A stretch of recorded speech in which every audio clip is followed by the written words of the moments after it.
This is a Citroen C4 Picasso. It's a 2015 model with the electric handbrake. I'm about to change the rear pads on this car, and I'm going to show you a method of retracting the pistons in the rear calipers. So if you speak to the main dealer from Citroen, they're probably going to tell you on a car like this that you have to connect the car to their diagnostic software to put the handbrake motors in position to retract the pistons. But I'm going to show you a method of retracting the pistons where you don't have to connect the car to the diagnostic software. So the first thing before working on the handbrake here is we're going to take the handbrake off. So I'm going to, in the car, turn the ignition on without starting the engine. So with no foot on the clutch, press the start button. The car's own software will come on. Give it a minute or two. Okay, so at the moment the handbrake's on. You can see by the red light here. To take the handbrake off, I'm going to put my foot on the foot brake firmly and then push the handbrake button. You can see the handbrake is now off. I'm also now going to put the car into gear, into first gear, so it doesn't roll away when we're working on it. Now the thing is, the handbrake is now off, and when I open the driver's door, the hooter alarm is going to go off to warn me that the handbrake is not engaged at the moment. So as I open the door,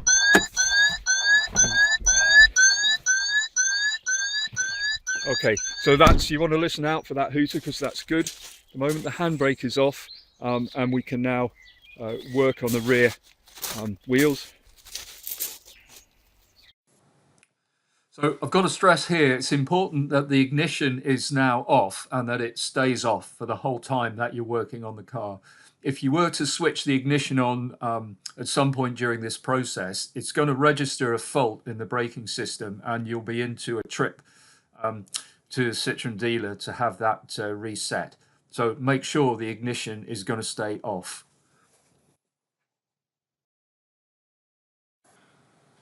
So now you can see I've got the wheel off the car on this side. I would just say here, if you've any concerns or doubts about doing this, then really recommend that you go to a dealer or to another professional service organization to have this job done.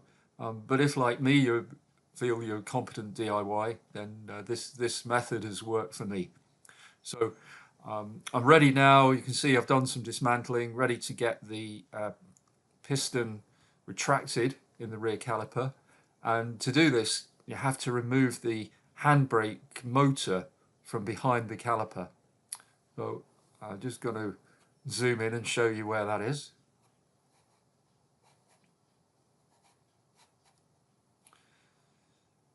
Okay, so the handbrake motor is held on behind the caliper. Actually removed it already on this side, so you can see that's the motor hanging down there. Don't disconnect the cable because you don't want the software to become aware that the handbrake has been disturbed. So it's held on with a pair of T30 Torx screws. That's the motor. You can see it's got a splined shaft there, which is the drive to the caliper. So just leave that there. Connected, and if you look on the caliper side, you can see there's a spline drive in the back of the caliper. That's the shaft that the motor turns, and if you get a T50 Torx screw, Torx key, that will engage with that spline shaft, and then you can rotate the shaft just as the motor would do. Now if you rotate it anti-clockwise, as I'm doing there, then the piston is going to go out and put the handbrake on. But if you go back clockwise and you go fully clockwise, it'll come to a hard stop. And I found in that position, if you then push on the piston, it will retract back into the caliper.